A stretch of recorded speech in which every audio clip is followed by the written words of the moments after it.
Hello. Welcome to my channel. This is Zoltan. Today we will speak about remarkable prophecy of Saint Hildegard, the perfect world of today and its approaching end. We are fascinated by prophecies and predictions, especially those that come from the mouths of prophets such as Nostradamus or Baba Vanga. In addition to these seers, there are other prophets, among whom the polyhistoric nun Hildegard von Bingen stands out. What future did she predict for us? Her prognosis is both frightening and fascinating.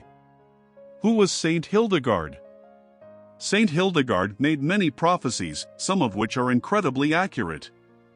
Prophecy forces us to think about the future and look for fulfillment in past events. As early as the 12th century, Hildegard of Bingen perfectly described a global catastrophe very similar to the one we live in today. Saint Hildegard is well known for her incredible contribution to classical music and literature, but her prophecies deserve no less attention. There were many, but the prophecy about the destruction of the United States deserves special attention. Hildegard was born in 1098 AD in Bockelheim on the Nahe River, but her family name is unknown. She was the 10th child of an aristocratic family, and as was customary for the 10th child, whose support the family could not count on, she was consecrated to the church at birth. The girl began to have visions of luminous objects at the age of 3, but soon realized that she was unique in this ability and hid this gift for many years. The great soothsayer and prophetess was called the Sibyl of the Rhine. At the age of 8, the family sent Hildegard to an anchorite named Jutta for a religious education. Jutta came from a wealthy and important family and was apparently very beautiful.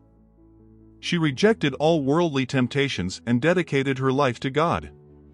But she did not want to enter a convent and became an anchorite, leading an ascetic life, shut off from the world in a small room, usually built next to the church, so that she could observe the services.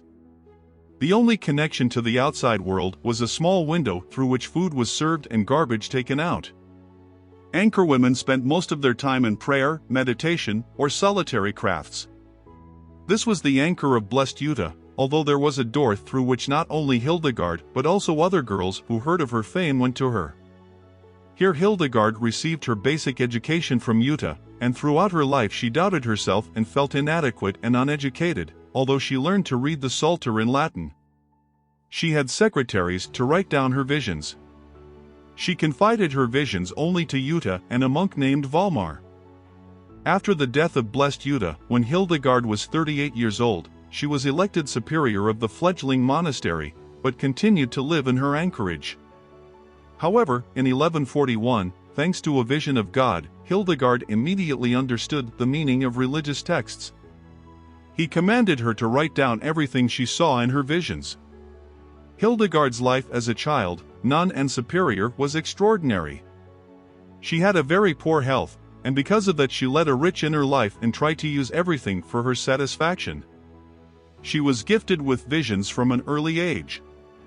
Her visions created great music, medical procedures still used today, and new understandings of theology. She counseled kings, monarchs, bishops, and even popes. She used the healing power of natural objects to heal and wrote treatises on the natural science and medicinal uses of plants, animals, trees, and stones. She is the first woman composer whose biography is known, and she also founded a living monastery where her musical plays were performed. She hasn't been canonized yet, but she has been beatified and is often referred to as Saint Hildegard. In addition to predicting the decline of the Pope's authority and many natural disasters, she was also aware that the end of humanity would be accompanied by suffering and the possibility of redemption. However, we will look at the global catastrophe that this wise woman saw. The prophecy. Before the comet comes, many nations, except the good ones, will be afflicted with want and famine.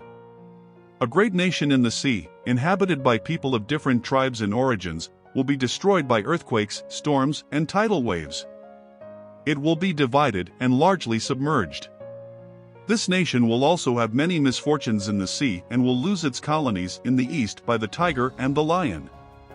The comet, by its great pressure, will push many out of the sea and flood many lands, causing many hardships and many calamities. After the great comet, a great nation will be destroyed by an earthquake, by storms, and by great waves of water, causing many distresses and many calamities.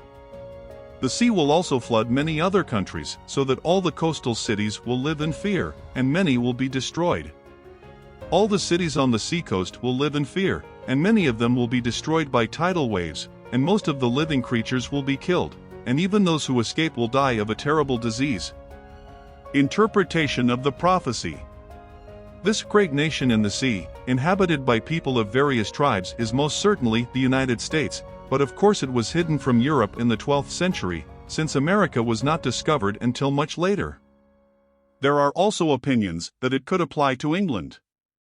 As for the pressure of the comet causing the floods, this is very likely.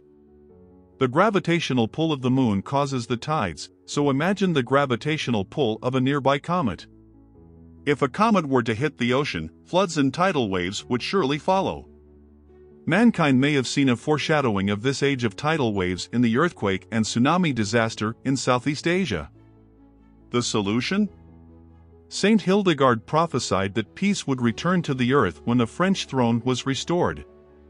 This fact is also very interesting because in her time, the French throne had not yet been destroyed, so the fortune-teller actually predicted that peace will return to Europe when the white flower refers to the Holy Emperor who will come and restore peace to the world and bring it to the Catholic faith, will again take the throne of France.